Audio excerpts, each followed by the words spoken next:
Graça, misericórdia e paz da parte do Senhor. Aos irmãos, estamos aqui dando continuação ao podcast da semana, a primeira semana após o impacto.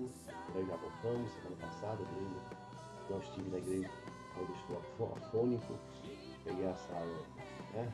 Aliás, não sou eu, não foi muito privilegiado, né? Parece-me que nós temos várias pessoas da igreja, eu umas duas ou três pessoas eu tive contato, me ligaram, que estão baqueados na linguagem da maldoso. É muito forte, Denilha que está, né? Todas as meninas já pegaram, estão lutando para sair, é uma cepa, né? Essa virose muito forte. Mas estamos aqui para mais um podcast, terminando de terça-feira, e agora estamos de quinta-feira. Então, lembrando que o podcast não é um sermão, é apenas uma direção, e aí cabe aos irmãos pregadores que vão trazer a palavra, né? Possam trazer a colocar aquilo que Deus colocou no seu coração, na sua vida, para a ministração de Deus. Muito bem, vamos ler a nossa agenda da semana. Aqui está amanhã quem prega é o pastor Marcos, dirigente o pastor Cláudio, e dízimo Cláudio, confirme com ele, ele foi uma das pessoas que não está indo à igreja, que ele está com a mesma virose, com essa influenza aí. Então dê uma confirmada, Adriana, que recebe demais, pastor Bruno, pastor Moisés, dê uma ligada ao pastor Cláudio, se ele está fisicamente, ele estava até ontem, conversei com ele, mandou mensagem, estava bem ruim, né? Complicado essa virose. Então dê uma confirmada se é ele. Mas aqui está o pastor Cláudio e diz no pastor Cláudio. Na terça, dia 13, pastora Valdilene e pastora Dalgisa. E a pastora Valdilene faz o dízimos e a oferta. Confirme com esses pastores que a virose está generalizada. No domingo pela manhã, no primeiro culto, pastor Felipe está como dirigente, 8 horas da EBFD primeiro culto. E depois o pastor Felipe faz o dízimos e oferta. Dia 16 à noite está o pastor Obadias, eu não vou poder pregar. Pastor Moisés e pastor Bruno podem pregar, escolher alguém. Né? Está para dirigir o pastor Mateus e pastora Tatiane, verifique se ela tem condição. O pastor Éder é outro que está recaído, mas ele não me falou se a pastora Tatiane também estava doente. Então deu uma confirmada também, eu não sei se ele, o pastor Mateus eu sei também. Agora a pastora Tatiane precisa confirmar se ela está bem de saúde, né? E aqui eu falei da agora há pouco, essa é a presença embaixo gráfico, eu vou colocar toda semana, dos meses de janeiro, fevereiro e março. Março está caindo porque é o começo. Mas janeiro e fevereiro, o vermelho é EBFD e o azul são os cultos. Presença mensal e depois diária de março. Então você pode ver aqui, está uma presença muito baixa de pastores, aqui de totalidade, só de pastores, a média. É claro que os cultos que puxa para cima, claro, puxa para cima, é o culto de domingo à noite, mas veja que a média muito baixa. Janeiro e fevereiro foi muito baixa, em março deu uma subida, não sei como você vai permanecer, né? Estamos acompanhando diariamente os efeitos pós-impacto, né? Mas a EBFD tem uma média de 48, 44 líderes, não tem 50 líderes, muito baixa, né? Como eu falei também, essa relação de nomes aí embaixo são pessoas que estão zero presentes. Acredito que a grande maioria, olhando aqui os nomes, estão na igreja, mas esquecem de fazer a presença. Estão zero. Aqui não está, por exemplo, o nome do pastor Jefferson também. Ele está praticamente zerado de presença. Eu acho que as pessoas vão para o culto, se envolvem lá no culto e esquecem da sua presença. Eu gostaria de pedir a ajuda dos pastores, desse um toque a esse pastor. Hoje eu falei com o pastor Valdenir e ele mesmo me falou, pastor, eu nem nunca liguei, pedi para ele uma educação, que ele preste mais atenção, ele coloque a presença, ele me ouviu, acredito que daqui para frente ele vai estar colocando a sua presença. Os outros demais estão presença zero, janeiro, fevereiro e começo de março, zero, estamos chegando no final da semana que vem, no meio de março, zero, zero. Tem outros nomes, tá como falei, o pastor Jefferson, tem outros nomes, não deu para colocar aqui, próxima semana eu coloco, né? Mas gostaria de pedir a sua ajuda para esses pastores melhorar a sua presença quando estivessem no culto, marcassem e não deixassem esquecer. Né? Por isso, para que haja crescimento, tem que ter participação do culto. Sem participação, não há crescimento. Falamos também que agora no dia 15 e 16, próximo sábado e domingo, pela parte da tarde e à noite é um culto, durante a tarde, evangelismo. Vamos começar uma série de evangelismo que vai começar na sede, depois vamos para a base do pastor Marcos, depois a base da pastora Roskelly, depois a base do pastor MacLeod, né? E depois a base do ramal do Rio Preto. Sempre usando esse esquema. À tarde e de manhã deixa as pessoas livres dos seus afazeres. À tarde nós vamos para o evangelismo e à noite, culto, colheita do evangelismo. Né? Vamos convidar as pessoas para assistir o culto à noite. Quem sabe fazer um grande sopão à noite, né? Convidando as pessoas, dando para ela uma merenda, um sopão, também no sábado. Então, vamos usar essa estratégia, tanto na sede como nas bases. E agora, começamos na sede, dia 15 e 16 de março. Gostaria de contar. Não vou estar à frente, vou estar lá. Se eu tiver melhor, estarei lá. Se não tiver na tarde, à noite eu vou estar lá. Mas acredito que sábado eu estarei bem melhor, se Deus quiser ainda, né? Participando pelo menos do culto. Quero participar, quero ver se vou estar, pelo menos dar uma olhada, ver como está com os irmãos, né?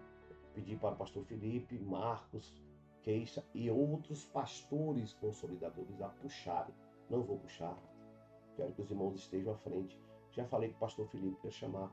Ajudem toda a liderança, participando, seus discípulos, as bases mais próximas, se puderem ir participar desse momento maravilhoso, que será sempre uma vez, vivendo MEIS, ministério, saindo da teoria lá, né?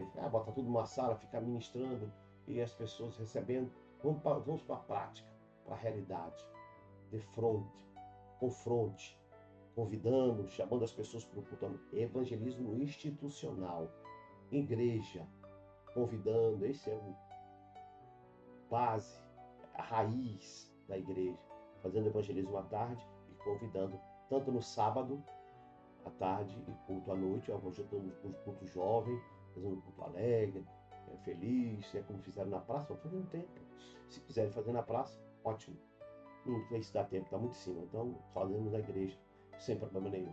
E domingo, normal, evangelismo à tarde, fazer uma merendinha ali para quem quiser ficar, né? E à noite, encerramento com o culto normal, com a pregação da palavra. Maravilha, né? Esteja lá participando ativamente dessa programação. Maravilha. Nosso tema, nunca desista, prossiga. Né? Já isso aqui é a ministração de terça-feira e a ministração do culto de quinta-feira é: sejamos mais fortes nos dias difíceis das nossas vidas. Eu gostaria de dizer para o irmão, fundo do meu coração, que não virão dias difíceis. Isso é utopia. Não existe esse evangelho. Algumas igrejas, se quiser ouvir, se iludir, eles ensinam isso. Isso não é o evangelho de Jesus. O evangelho de Jesus é diferente. E a gente precisa ser forte em todos os momentos da nossa vida. E como nós estamos nesse tema, nunca desista, prossiga, não podemos deixar de falar de dias difíceis. Aí o pregador, né, da quinta-feira, deixa Deus lhe usar. O texto, 1 Pedro 3, 13 a 14, diz assim: Quem há de maltratá-los, se vocês forem zelosos na prática? É uma pergunta. Muita gente, né? Você está falando da pessoa de Deus ou do mundo? Das duas coisas. Está falando de Deus e está falando dos homens. Eu acredito que o bem ainda vence o mal, enquanto a igreja estiver aqui, o Espírito Santo. Todavia, versículo 14, mesmo que venha a sofrer, porque praticam a justiça, vocês sempre serão felizes. Não temam aquilo que eles temem. Não fiquem amedrontados, diz o apóstolo Pedro. Que Deus abençoe o meu, o seu, o nosso coração ao ler a palavra do Senhor. Aconselho o pregador, dá uma mergulhada no texto, dá uma na internet, tá? Não fica copiando sermão pronto. Se desafie a ser usado. O podcast não é um sermão, é uma ajuda. E você, com certeza, com a inspiração, leitura da Bíblia, a inspiração do Espírito Santo, Deus vai lhe trazer palavras poderosas nesses dias de grande dor. Nem botei, nem descrevi os dias difíceis, mas o pregador aí pode descrever uma série de situações difíceis que nós vemos hoje, delicadíssimas, eu diria. Né? Nunca parece que a história da nossa vida é sempre passável, faz parte. Pedro diz que podemos experimentar a paz de Deus ao passarmos pelas provações, mesmo em situações delicadas que a vida. Meu sogro, pastor Arlindo, ele sempre ouvi pregando sentado no banco da igreja, ou ao lado dele, ele sempre dizia: está reservado para nós momentos difíceis da vida. Mesmo que tentamos fugir, não conseguiremos, pois teremos que enfrentá-los. Mas Pedro afirma que nós podemos ter paz com Deus quando passamos por momentos de privações, provações e dificuldade. O texto argumenta que se passarmos por perseguições, mesmo fazendo bem, podemos nos considerar bem-aventurados. Isto é, texto do apóstolo Pedro, que embora as situações sejam difíceis da nossa vida, podemos, em momento nenhum, continuando a nossa fé, ser considerados. Poxa, pastor, mas eu ouvi na igreja lá que está em situação difícil é pecado. É equívoco. É errado. Isso é uma defesa doida. Ao contrário, o texto afirma que mesmo passando em dias difíceis, nós somos pessoas abençoadas ou bem-aventuradas. Podemos ser, você sabe que a tradução de bem-aventurado, né? Macairos, felizes são. Em algumas épocas da história, a perseguição tem alcançado os cristãos. Alguns anos você pode dizer passado, mas talvez para mim e para você não seja ainda. Ainda que vivendo dias mais justos, a verdade é que a perseguição faz parte da vida do cristão verdadeiro. Homens, podemos ter dias, anos de bonança, mas tem dias difíceis, perseguições, lutas, provas. A verdade é que a vida cristã, ela é completa, parece um paradoxo, aliás, quando nós passamos por esses dias difíceis. Na época de Pedro, aí o pregador vai estudar, a pregadora, né, vai mergulhar, né? Os cristãos recebiam as acusações injustas, sofriam confisco de bens, eram obrigados a fugir de suas casas, deixar as cidades, ver os filhos morrerem, as famílias morrerem, os parentes, amigos, jogados na cova dos leões. Tem tantos livros. Se você quiser, pregador, vá lá na internet, perseguição na época de Pedro. Você vai ter um material vasto até para compartilhar. Escolha uma experiência lá de um dos apóstolos, ou não apóstolos, discípulos. Há muita história sobre isso. Mas na época de Pedro, a perseguição era violentíssima no Império Romano. Viveu até, acho que Pedro até 70, 60, não sei direito. Hoje, ainda, em muitos lugares do mundo, ainda há muita. Aqui no Brasil, não há velada vista. Há uma perseguição ainda escondida, né? Mas em alguns países existem perseguições claras, prisões, morte. Esse daqui, China, que você defende tanto e que muita gente defende aí, Rússia, Nicarágua, aquele país ali da América Central. E se você quiser pegar a relação aí, pessoas sendo mortas na África, milhares, que pegue aí, conte aí, final dessa pregação aí, não dá para colocar aqui, mas o pregador aí vai aprofundar no assunto. As provas, perseguições, faz parte da vida do verdadeiro servo de Jesus. Paulo escrevendo a Coríntios, eu botei aqui o texto, por isso, por amor de Cristo, regozijo-me nas fraquezas, nos insultos, nas necessidades, nas perseguições, nas angústias, pois quando sou fraco, aí é que eu sou forte. Isto é certo. Ao mesmo tempo, embora a aflição seja muito difícil na vida, devemos buscar e encontrar o regozijo, a esperança, a paz, pois as palavras do Senhor tornam-se realidade na nossa vida. Ele diz: felizes, bem-aventurados os perseguidos por causa da justiça, pois deles é o reino de Deus. As bem-aventuranças. Se você quiser ler mais, tem muitos livros, vá lá, aprofunde, pregador, cite lá, né? Que isso faz parte, lamentavelmente ou não. Por isso, precisamos entender e receber a palavra profética lançada sobre as nossas vidas. E recebemos, quando recebemos a pessoa do Senhor Jesus, recebemos a honra da vida eterna em Cristo Jesus. Mas estamos flácidos, passivos, propensos a passar por esses momentos. Sejam eles de perseguição, de luta, de prova, de doença, de perdas, de problemas, eles fazem parte. O propósito de Pedro nesses versos é orientar a mim e a você, os cristãos, os servos, que aprendam, que desenvolvam, que criam, que saibam passar por meio de perseguição. Porque ele estava passando, a igreja estava passando, todos estavam em volta, estavam passando, e ele trazia uma palavra para tentar dirimir, orientar, mostrar como eles deviam agir. Pedro compreende que mesmo passando por esse fogo ardente, esses momentos difíceis, os crentes poderiam se alegrar, pois eram considerados por Deus como mais do que felizes se estivessem na presença do Senhor.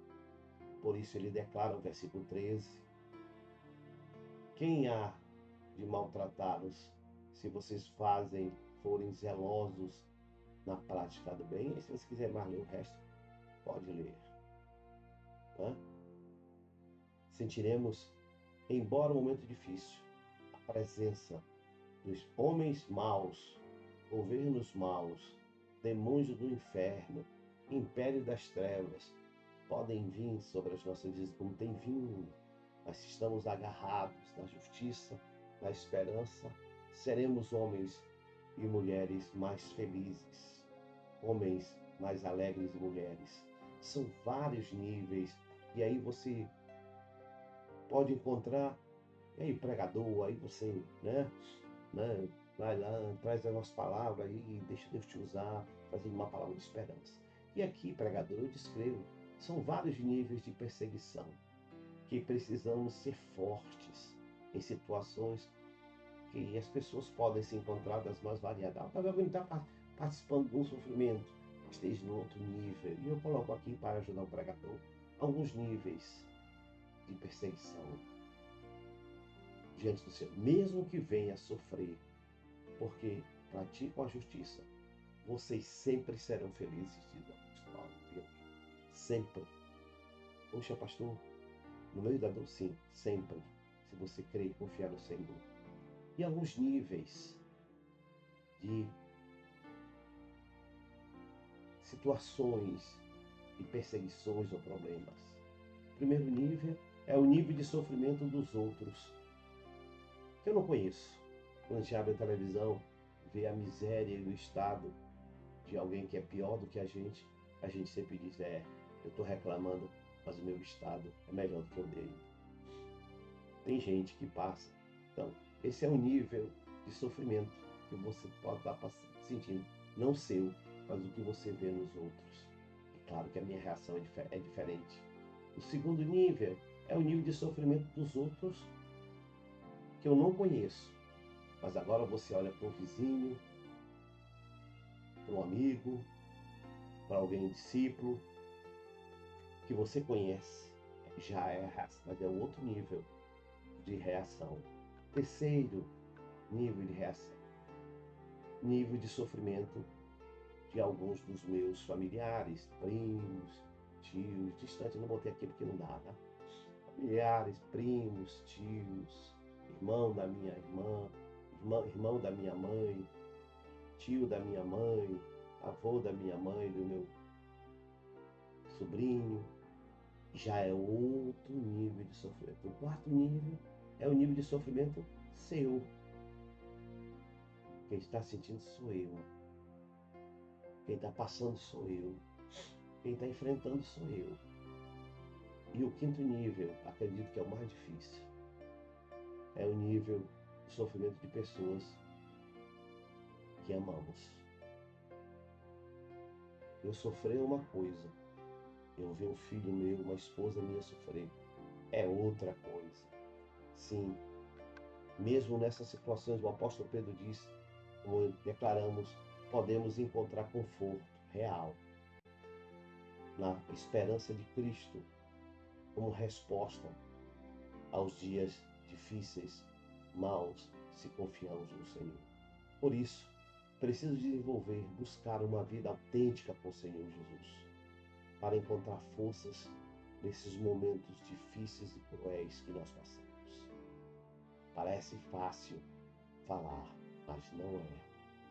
Nesses momentos difíceis na vida de ninguém, mas a palavra do Senhor, que podemos encontrar força, ou forças no meio de dias de dor e sofrimento. Diz o versículo 14: todavia, mesmo que venham a sofrer, porque praticam a justiça, vocês serão felizes.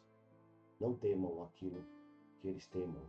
Não fiquem apavorados. A palavra amedrontado aqui é apavorado, descontrolado, sem saber o que fazer.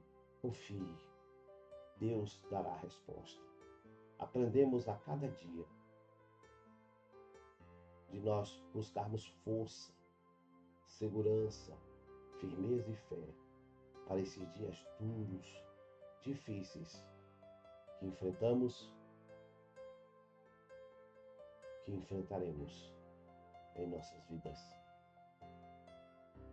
Que o Senhor Jesus abençoe o meu, abençoe o seu, abençoe o nosso coração, a palavra do Senhor de forma grandiosa e maravilhosa.